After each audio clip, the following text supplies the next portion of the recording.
எப்பவும் முதல் அடி எடுத்து வைக்கிறது ரொம்ப கஷ்டம் தான். எடுத்துன்னு ஜெயிக்கணும்னு நினைக்கிறதா எங்க பிரச்சனையே. எடுத்துன்னு டாப்ல வரணும், எடுத்துன்னு டாப்ல வர்றதுக்கு தான் மிகப்பெரிய ஏணி வேணும் இல்லையா? ஸ்வைங்னு லிஃப்ட்ல போற மாதிரி பணம் இருக்கிறவன் பணத்தை வச்சு போயிடுறான். நம்ம அவங்க கூட நம்மளை கம்பேர் பண்றோம், நம்மகிட்ட தான் இல்லையே. சின்ன சின்னதா ஸ்டெப் வைங்க, நம்ம என்னைக்கு வீணா போயிட மாட்டோம். சின்ன சின்னதா ஸ்டெப் எடுங்க. ஸ்டெப்பே எடுக்காம இருக்கிறதுக்கு சின்ன எப்பவும் முதல் அடி எடுத்து வைக்கிறது ரொம்ப கஷ்டம் தான். எடுத்துன்னு ஜெயிக்கணும்னு நினைக்கிறதா எங்க பிரச்சனையே. எடுத்துன்னு டாப்ல வரணும், எடுத்துன்னு டாப்ல வர்றதுக்கு தான் மிகப்பெரிய ஏணி வேணும் இல்லையா? ஸ்வைங்னு லிஃப்ட்ல போற மாதிரி பணம் இருக்கிறவன் பணத்தை வச்சு போயிடுறான்.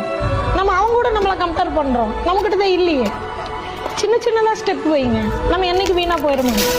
சின்ன சின்னதா ஸ்டெப் எடுங்க. ஸ்டெப்பே எடுக்காம இருக்கிறதுக்கு சின்ன எப்பவும் முதல் அடி எடுத்து வைக்கிறது ரொம்ப கஷ்டம் தான். எடுத்துன்னு ஜெயிக்கணும்னு நினைக்கிறதா எங்க பிரச்சனையே. எடுத்துன்னு டாப்ல வரணும், எடுத்துன்னு டாப்ல வர்றதுக்கு தான் மிகப்பெரிய